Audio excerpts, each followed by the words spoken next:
Sometimes your faith in the system gets rewarded, and it's no more sweeter when it also involves somebody finally giving Gretchen Whitmer her comeuppance, because this bitch is also going to be facing a recall. Ooh, you couldn't write a better capstone to the end of the day. Gretchen Whitmer fails to derail recall petition. Appeals court rejects all arguments. God bless. It's going to be going straight forward. And guess what? You can sign up right here. We'll get back to the article in a minute, but there's a very early page out here right now. They're just asking for donations. They're asking for people to help out. It's, like I said, it's very, very early. The recall movement, stage 1 has begun. Phase 2 of the recall movement, don't even know what the fuck it is. They got this big old long post there. It's like, listen, there's a bunch of corruption going on in Michigan, and we want to root it out because we love this state. And one of the themes of the day is addressing collectives and addressing individuals. The government of Michigan, pretty corrupt. And the people in front, Gretchen Whitmer. I don't think that there's a worse governor in the entirety of the United States right now than her. And I am including in that group Andrew Cuomo, okay? What she has done in order to skirt taking any accountability, any responsibility for her actions, should almost be lauded and should almost be written down for supervillains to follow in the future. Like, she would be the perfect antagonist in a fucking Marvel movie going forward. Like, if you needed somebody less likable than Brie Larson to face off against in the new Marvels movie, you've got fucking Dr. Doomette right there. You got her. And hopefully she'll be out of a job soon, so she'd actually be able to go do that. So let's take a look, because this one's just going to be fun, and it's going to be nice to take a victory lap. Michigan Governor Gretchen Whitmer failed to stop a series of recall petitions filed against her after the State Board of Canvassers approved them. That sucks. Whitmer appealed the approval of 7 petitions against her and Lieutenant Governor Garland Gilchrist, another Democrat, you don't say. And last week, an appeals court rejected all her arguments. You'll love to see it. The people are tired of your corruption and they want you the fuck out. According to Michigan law, the canvassers judge a petition's language and presentation for clarity and factual accuracy. Something that Whitmer's not very good at. She is horrible at defining what she does and how often she does it, especially when it comes to executive orders. She just loves to hand them out. I want to get rid of literally everything, and the only one who's going to have power are me and my friends. And I don't like to be too terribly specific about things. I just like to be very vindictive about how I apply my policies. One petition filed by James Makowski stated that the governor should be recalled because Gretchen Whitmer issued Executive Order 2020-143 on July 1st, 2020, closing indoor service at bars. What? Bars. Not restaurants, not cafes, not food carts, bars. Whitmer argued bars was an ambiguous and undefined term, but the court noted that the petition used precisely the same language as Whitmer's executive order. Its subtitle was Closing Indoor Service at Bars.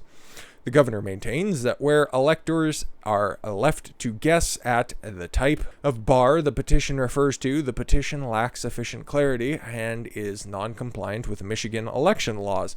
We reject this argument. Any person invited to sign the petition would very likely envision a reference to a conventional tavern, yes, where people can purchase and consume alcoholic beverages. That would be the colloquial term used for describing a bar, right? But then it gets tricky.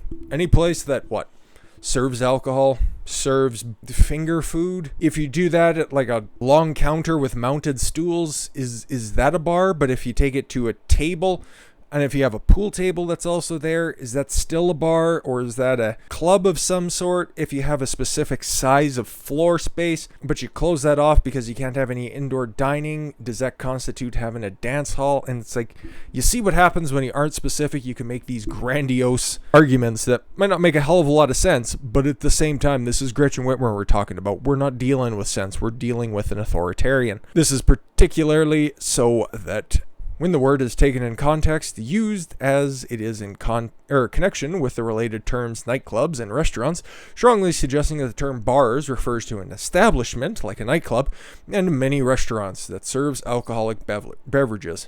Or maybe she's just referring to jails and like being behind bars and nobody's allowed to eat when they're in jail and incarcerated so that they'll have more places to put old people and COVID-positive patients. Maybe.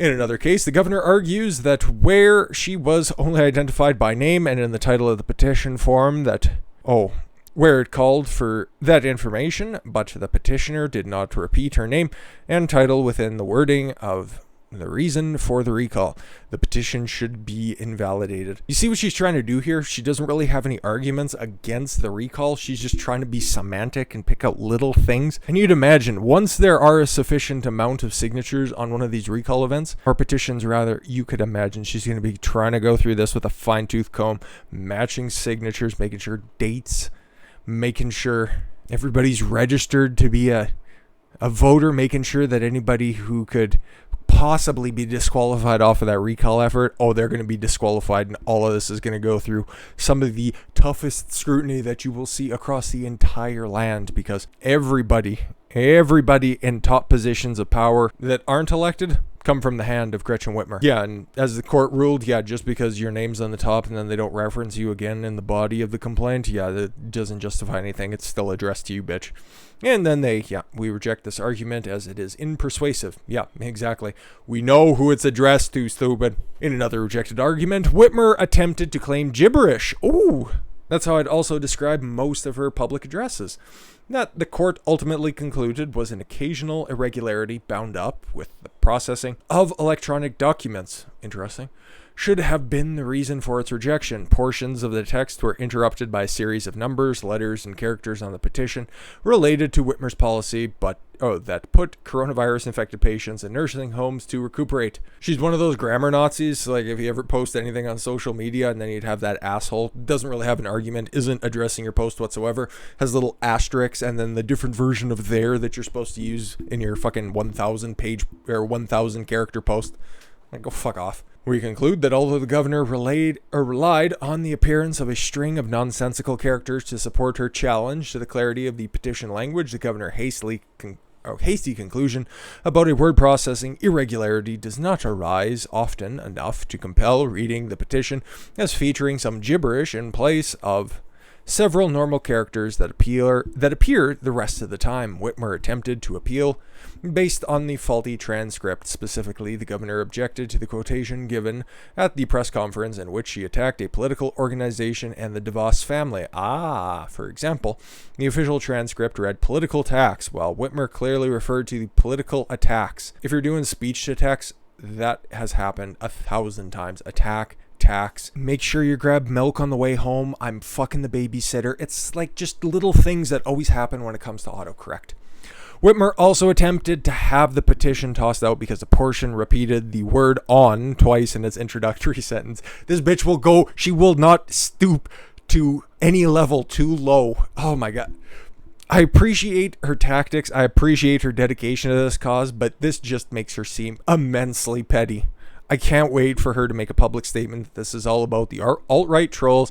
These are just people mad that Trump lost in Michigan, and she'll just deflect. But I don't know, maybe she hasn't got the news yet. Maybe she's still out taking a little bit longer of a vacation. She's out there on her husband's yacht, and I desperately hope it is nothing like what happened to Big Pussy the last time he was out on a yacht. Court disagreed with Whitmer's arguments and said any reader who might think the repeated intentional. That seems like somebody needs an editor here. This entire article has been thrown out. That's it. There's nothing to see here. Might ponder the peculiar usage, but would not glean from any misapprehension of what is actually being conveyed. Exactly. No, I really, really, really hope that this recall ends up going through, because as you can see here, this is going to be the kicking off point. She has no more legal hurdles for it to cross until the recall effort gets started and then the allotted signatures end up coming in.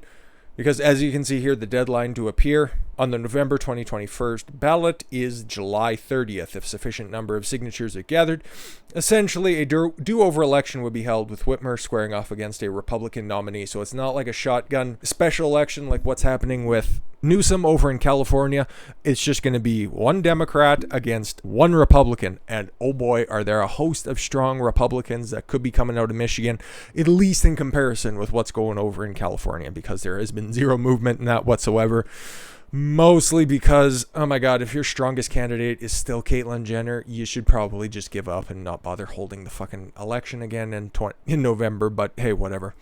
As for the recall process itself, organizers would need to collect roughly 1.1 million valid signatures within 60 days of the first signature being collected. So I'd imagine that's why, once again, on the recall page, they're asking for people, asking for donations. They want to get this off the ground, and I really hope it happens. I would beg for it to happen.